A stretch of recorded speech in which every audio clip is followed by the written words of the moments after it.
World situation, trends, and policies in respect of food and agriculture. The current world food and agricultural situation. The conference, having examined the documentation prepared by the Director General, noted with satisfaction that much progress had been made in the world during the past 2 years in line with the recommendation of the 6th session that world food and agricultural production should be increased so as to exceed the growth in world population by between 1 and 2% annually. In 1952/53, for the first time since 1939, world production on a global basis had caught up with the growth in world population. But progress has often been greatest in the areas where food consumption was already high, and slowest in many of the countries in the underdeveloped areas where the needs were the greatest.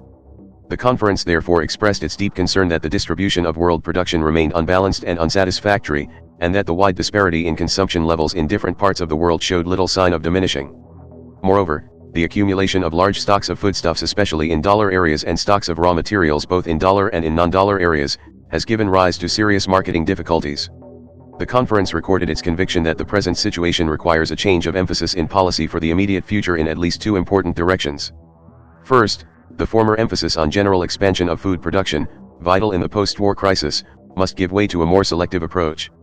Production must be increased in the areas of greatest need, and in the commodities for which expanded consumption is needed and for which effective demand can be developed.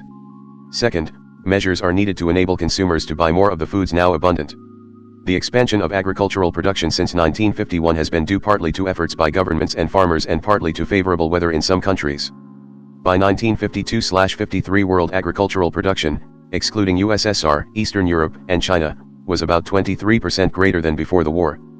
Food production, excluding USSR, Eastern Europe, and China, was also about 23% larger than before the war and for the first time had caught up with the growth of population. But the rate of progress in different regions has been very uneven. At the one extreme, nearly half the increase in world agricultural production since 1934-38 occurred in North America, which with only 7% of the world's population now accounts for rather more than 20% of its agricultural production. At the other extreme, production in the Far East is still little above its pre-war level, and this region with about half the world's population provides little more than a quarter of its agricultural output. The conference noted, however, that even in the Far East there are welcome signs of a revival in food production. In other less developed regions production is beginning to move ahead of population, and export supplies for example of grain from Latin America have recovered and are expanding in the Near East. At the same time the recovery of production in Europe has reduced her requirements of imported food and feeding stuffs.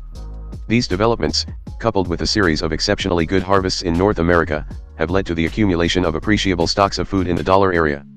In non-dollar areas there have been some difficulties in marketing perishable products and a decline in farm prices of some foods except where price supports have operated. But there has been little accumulation of stocks of foodstuffs in the non-dollar area until very recently, and then mainly in exporting countries where prices were still high in relation to world levels. Raw materials and beet rage crops developments in these crops have been somewhat different. In the less developed regions these commodities are produced primarily for export, and the growth of their domestic requirements, which has been a major influence in the case of foodstuffs, has therefore had little effect on world supplies. The wide fluctuations in the prices of raw materials which began with the Korean boom seriously disturbed the economies of the importing countries, particularly in Europe, but had even greater effect in the less developed countries and also in Oceania. These countries benefited relatively little from the initial boom because of the non-availability of many of their import requirements of capital goods. The subsequent sharp fall in prices of raw materials, coupled with the rise in the cost of their imports, has shaken their economies and seriously hampered their development programs. In contrast to the situation for foodstuffs, large stocks of some raw materials have accumulated, not only in the dollar area, but also in the less developed countries, and in some cases it has been found necessary to restrict the production of raw materials, and also temporarily of in India. Fisheries. In most countries with developed fisheries industries production has leveled off in the last 2 years owing to increasing difficulties in disposing of fishery products for human food, though there has been a continuing strong demand for fish meal for animal feeding. In less developed fisheries areas increases of considerable local significance have been achieved due to improved catching methods, but inadequate marketing facilities and purchasing power have retarded development. Forestry. Production and trade in sawnwood recovered in 1953 from the low level in 1952. The output of wood pulp is rising everywhere and world production in 1953 may be 7 to 9% greater than in 1952. Prices are strengthening in response to increasing demand. Requirements of newsprint and other categories of paper and board are rising, especially in North America. Food consumption levels. The easier supply situation had not been fully reflected in an improvement in per capita food consumption. In North America there has been little change from the high consumption level established soon after the war. In some European countries and some countries in the less developed regions there has been a slow improvement, but this is by no means universal. Food consumption in many countries remains seriously inadequate, often lower than before the war, especially in the Far East. The greater quantity of homegrown rice available in the deficit countries has been used to reduce their import requirements rather than to increase their nutritional levels. Nor is there much evidence of a decrease in the gap between countries at the higher and lower standards of food consumption. This failure of consumption to respond to the improvement in supplies has obviously aggravated the problem of excess stocks. Many areas still remain very vulnerable to the effects of crop failures, as is shown by the serious food shortages in Yugoslavia and Pakistan in 1952-53. Agricultural prices and farm incomes. The conference noted that the decline in the prices of farm products has so far been only partially reflected in wholesale prices and hardly at all in retail prices to consumers. Wholesale prices of agricultural products have declined substantially in North America, but elsewhere have usually remained fairly stable or have shown only a slight downward trend. They are still rising in a few countries where inflationary pressures still persist. In very few countries is there any appreciable downward trend in retail price indices for foodstuffs or in the general cost of living. The reduction in farm prices has not been accompanied by a comparable decline in farm costs. Gross and net incomes of farmers have generally declined during the last 2 years, slightly in Europe, but with some exceptions more markedly in most other parts of the world. During the most recent quarter there has been some slowing down in the marked fall in the ratio of farm prices to prices paid by farmers recorded in the preceding 12 months, but the tendency seems likely to continue in 1954, though at a slightly slower pace than in the 2 preceding years. Outlook. Prospective agricultural production.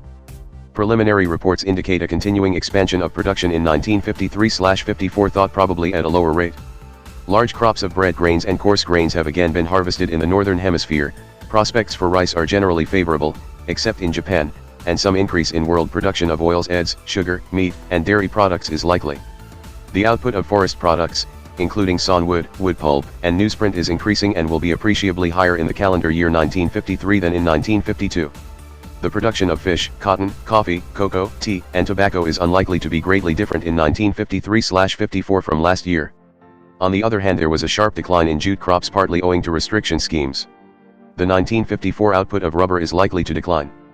Thus no great change from the current supply situation seems like for the remainder of the year 1953-54, and the immediate outlook therefore hinges largely on the strength of the future demand for agricultural products, which in turn depends largely on the level of general economic activity. Production in 1954-55 is likely to be influenced to a greater extent by restriction programs, which are now in force for wheat and tobacco in USA, sugar in Cuba and cotton in Egypt, and under consideration for cotton in USA. If the recently negotiated international sugar agreement is ratified, limitations on sugar production may extend to other countries as well as Cuba. Prospective demand for agricultural products. If there is little or no further decline in economic activity, particularly in North America, the 1954 demand for agricultural products will remain relatively strong, provided the disposal of surplus stocks does not disturb foreign markets. Markets would also be affected by the extent of success of the efforts of some exporters to adjust production of some commodities, wheat, cotton, sugar, to effective needs. If these conditions are not fulfilled, the outlook obviously would be less favorable. In any event, with continued plentiful supplies, markets are likely to become increasingly competitive. The conference therefore emphasized the necessity for measures to reduce cost through increasing farm productivity and lower costs of distribution. Failing such measures, the recent progress towards a more satisfactory level of production may receive a severe check and the improvement in the levels of real income of farmers be seriously retarded. Longer-term possibilities. The conference took note of the documents prepared by the Director General in accordance with its decision at its previous session, calling for an overall review of the agricultural programs of member countries, and of the progress achieved, and for an assessment of the contribution these programs have made and will make to meeting the world's increasing need for food and other essential agricultural products. The conference also took note of the reports of the regional meetings held in the Far East and the Near East at which, in accordance with the recommendation of the 6th session, these national programs were reviewed and assessed. The conference recognized that the estimates of production in or around 1956-57 contained in the overall review, The State of Food and Agriculture 1953, Part 2, prepared by the Director General are not FAO forecasts, but represent what governments plan to do or expect will happen given normal weather, plus FAO estimates where needed to fill gaps. The conclusions presented in this review are, therefore, not to be taken as an instrument for deciding action or policy, but merely as a broad indication of the long-term possibilities under certain circumstances. It is obvious that national and international action and policy must always be flexible so that plans can be modified in the light of the changing economic situation and other circumstances. These plans and estimates for 1956/57, if achieved, suggest that expansion will continue at about the same overall rate as in the past few years in the world excluding the USSR, Eastern Europe and China. A considerable accelerated rate of increase is expected in Latin America, where the growth of population is very high, and also in the Far East, where far-reaching plans have been established to overcome present shortages. But slower progress is indicated in some regions, especially North America and Oceania. In the latter it seems possible that the present objectives may be exceeded, though this may not lead to any increase in exports. Per capita food production would increase in all regions except North America and Oceania. The greatest increase, about 8%, would be in the Far East. These developments would only slightly diminish the great disparities in per capita food production in different parts of the world. In particular, per capita food production in the Far East would still be nearly 10% less than before the war and only about half the average for the Wood as a whole. Thus the essential problems of world food supplies, which determine nutritional levels, would remain much as they are now. The 1956/57 estimates imply some decline in the world production of bread grains from the high level of 1952/53, especially because of a projected fall in North America, but a considerable expansion of rice and coarse grains. Per capita production of all cereals would be about 2% higher than before the war, though that of rice would still not regain its pre-war level, especially in the Far East. The chief uncertainty in the trade situation for cereals, if the estimates are realized, is the size of the import demand in the Far East. Far Eastern countries plan a sharp increase in cereal production by 1956/57 and, in consequence, a reduction in net import requirements from the recent level of 8 million tons to some 500,000 tons. If, however, as seems likely, the fall is less drastic, the achievement of the estimates of production would not necessarily result in an imbalance between export supplies and import requirements of bread grain. On the other hand, if production objectives are achieved, much larger quantities of coarse grains would become available from Latin America and the Near East, and production in Europe would be considerably expanded. Supplies of coarse grains might therefore become more abundant, even though the estimates for North America suggest little exportable surplus from current production from that area in 1956/57. The estimates, if realized, also suggest that unless consumption is substantially enlarged, difficulties could arise in the marketing of a number of other commodities, for example oils, eggs, pig meat, and cotton, and possibly tobacco. In the case of sugar too, the estimates point to the possibility of increased marketing difficulties, but for the stabilizing effect of the recently concluded International Sugar Agreement. For many other products including, for example, beef, coffee, cocoa, wool and forest products, the estimates do not indicate that supplies might exceed demand. Two main conclusions emerge from a review of the actual technical programs being operated in member countries. First, that in the underdeveloped countries these programs seem inadequate to achieve the production increases aimed at, and second, that considerable shifts in emphasis and realignment of investment may be desirable in some countries. It appears that in some cases the programs may be paying relatively too much attention to expansion of area, and too little to raising yields. A gradual shift in emphasis, giving more attention to training technicians, strengthening extension services and, for more immediate results, promoting wider use of fertilizers, better seeds, etc. would often probably give greater returns in the long run than much heavier investments in opening up new areas. However, even if, as seems likely, the 1956/57 estimates are not realized in full, the inroad possibilities indicated by them confirm what is already apparent from a review of the current situation, namely, that the situation for a number of commodities needs to be very carefully watched if market difficulties are to be avoided. Policies in regard to food and agriculture. In the early post-war years of acute shortage, when all efforts had concentrated on a large and rapid expansion in production everywhere in the world, the need to coordinate national production policies was not considered imperative. Nor did this need make itself strongly felt during the more recent years when, as a result of government efforts, the serious shortages had been successfully overcome. Now, however, that supplies have overtaken effective demand for some important commodities so that some surpluses have emerged, it is obvious that policies pursued without close consultation can lead to a difficult situation. Nor would the disposal of present surpluses alone, even if achieved without appreciably disturbing the volume and channels of commercial trade, avert the risk of further accumulation of surpluses unless effective demand can be greatly expanded and future development of agricultural production made more selective. The conference emphasized that governments, through their greatly increased control of stocks, agricultural programs, and trade, are in a much stronger position to adapt and coordinate their policies than in the years before the war. Moreover, a much more effective international machinery is now available for mutual consultation and, when necessary, for joint action. The scope for action of the kind needed in present circumstances is outlined in the text that follows. Selective expansion of production.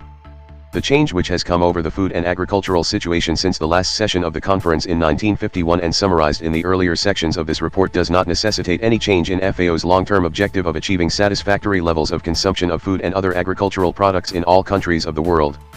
In spite of the marked progress in production in the last few years, per capita supplies have no more than regained their pre-war level, and the world as a whole is thus no nearer this objective than before the war. In spite of the large stocks now accumulating in some areas, a large part of the world's population, especially in the less developed regions, is ill-clad and still lacks enough to eat. The differences in agricultural production between the more developed and less developed regions of the world have tended to increase, and this lack of balance lies at the root of many of the basic problems of agriculture.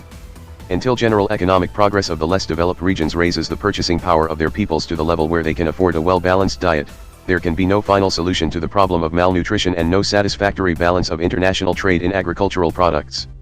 Until the productivity per man and per hectare of agriculture in the less developed regions can be raised, with a proper balance between cash and subsistence crops, there can be little progress towards better levels of nutrition, and no escape from the grinding poverty of their farm population. As FAO has always emphasized, industrial and agricultural development in these regions must proceed hand in hand. But although the end remains the same, the approach as already stressed must be different.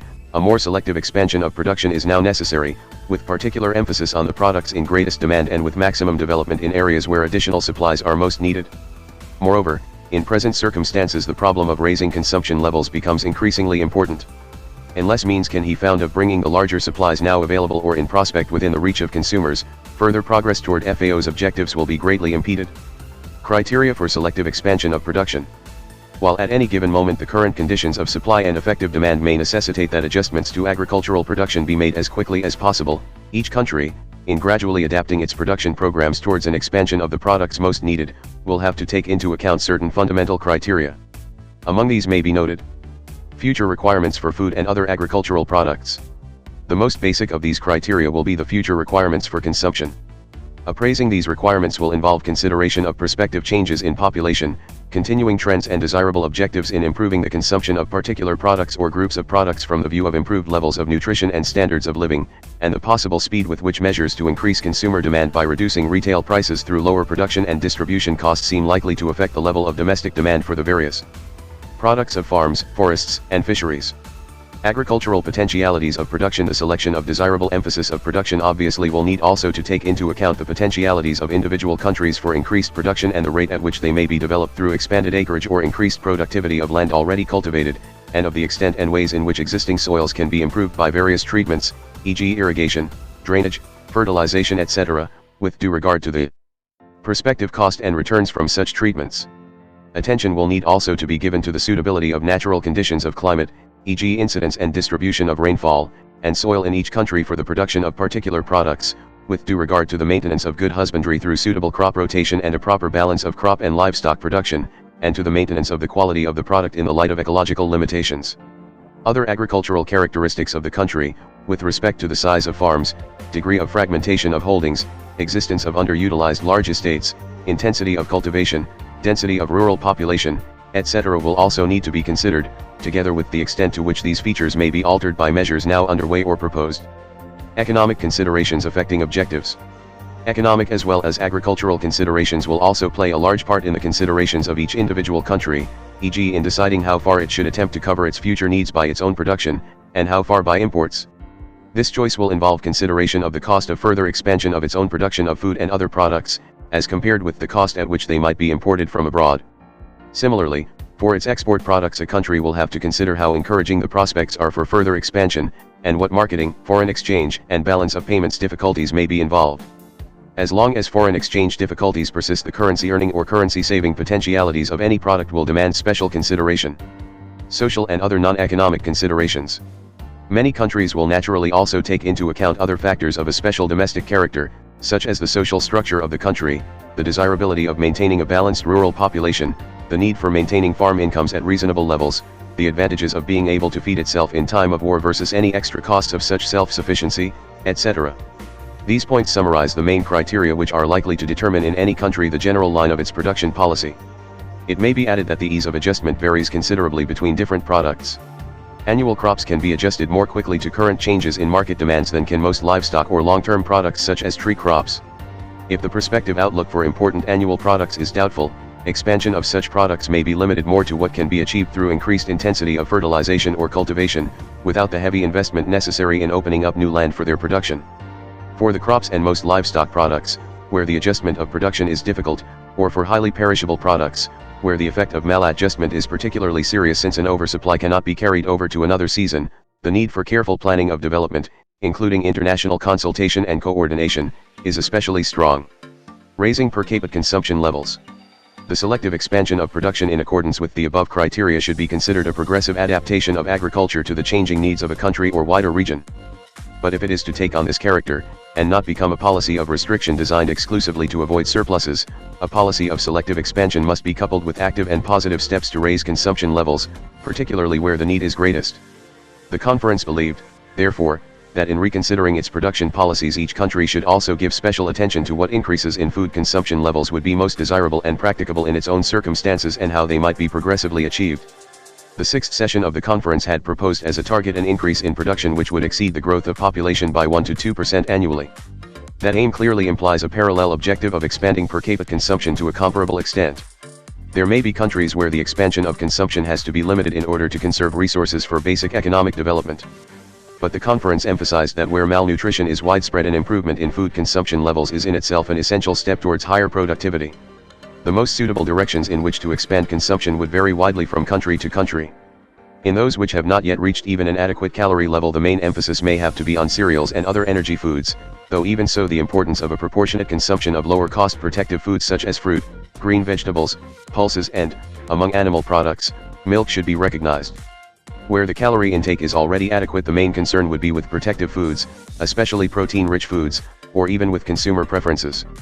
Again, some countries may prefer to concentrate on vulnerable groups such as children or expectant and nursing mothers, especially if their resources are inadequate for a general increase for the whole population, while others may aim at a general advance.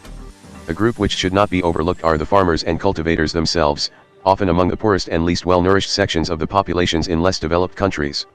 Here progress may be easier in some respects since no problems of distribution arise, and measures to increase the level of production, e.g. through extension and advisory services, could in themselves lead to improved consumption levels, especially if the advisory services were extended to cover home economics and nutrition, e.g. ways of preparing and introducing vegetables or milk into the diet, and the reasons why these foods are of special value. Outside the subsistence sector, however, consumption levels are closely related to purchasing power. An increase in per capita national income normally leads to an increase in food consumption levels, usually in a nutritional desirable direction. The expected rate of growth of industrial and other economic activity will therefore have an important bearing on consumption trends. Consumption may also be stimulated by measures designed to reduce the retail price to the consumer. At the present time, recent declines in farm prices have not yet been reflected to any significant extent in lower retail prices. The conference believed therefore that countries should also consider means of reducing the retail price of those products, the consumption of which they believe should be increased, for example by measures to reduce production costs per unit of product through more efficient methods of production leading to higher yields and the avoidance of losses. These in turn may imply providing improved research and advisory, extension and demonstration, services and agricultural education, the greater availability of credit to enable the farmer to adopt improved methods, and where necessary by improving security of tenure, without which he is unlikely to follow methods of farming which maintain fertility. Measures to reduce production costs through reduced farm costs. These may include steps to reduce the cost of fertilizers, fuel, farm machinery, and other requisites, e.g. by cooperative methods of buying. They may include also such charges as the cost of credit and taxation where their pressure on the farming community is relatively heavy. Measures to reduce distribution costs, e.g. by improved transport and marketing methods and the reduction of losses in distribution. Measures to reduce retail prices by subsidizing particular products where it is of great importance, from the point of view of health, to increase consumption. Special schemes to reduce the cost of certain foods to particular groups of consumers, e.g. school children. The reduction of import duties or domestic taxes on particular products. In addition to methods designed to reduce costs, much may be done by educational methods, e.g. in nutrition and home economics. But these cannot as a rule have their full effect unless coupled with positive efforts to reduce costs. The consumption of certain natural fibers, e.g. cotton and jute and other agricultural raw materials, could also be stimulated if reduced costs of production and distribution lowered the prices. This is of particular importance for raw materials which face severe competition. The conference recognized that the major difficulty in implementing these suggestions for raising consumption levels will be to reconcile the need to provide adequate incentives to producers to secure a continuing expansion of production with prices to consumers which will not discourage consumption. Many solutions have been attempted, including price support schemes, subsidies to producers or to consumers, welfare schemes and commodity agreements. Although not discussing the value of such methods, which must vary according to circumstances in each country, the conference emphasized that the problem of reconciling adequate prices to producers with prices satisfactory to consumers will be eased to the extent that the costs of production and distribution can be reduced. That the greater the assurance of price stability, e.g. through international commodity agreements, price supports etc., the greater is the incentive to expand production at a moderate price level. Many different situations may contribute to high costs or high and inflexible retail prices. These include inadequate transportation facilities, insufficient facilities to store products from periods of abundance to scarcity, unnecessary waste or deterioration during storage, transportation, or marketing, high cost and wasteful methods of handling products, such as grain in sacks instead of bulk, inadequate merchandising organizations or the existence of local buying monopolies which enable middlemen to take excessive tolls, grading, packing, or pricing systems which fail to repay producers for high-quality products, ignorance by farmers or distributors of market price and supply conditions with resultant local gluts or shortages, local taxes on the movement of products, and lack of available short-term credit for producers to hold products until the best time of sale. The conference therefore adopted the following resolution.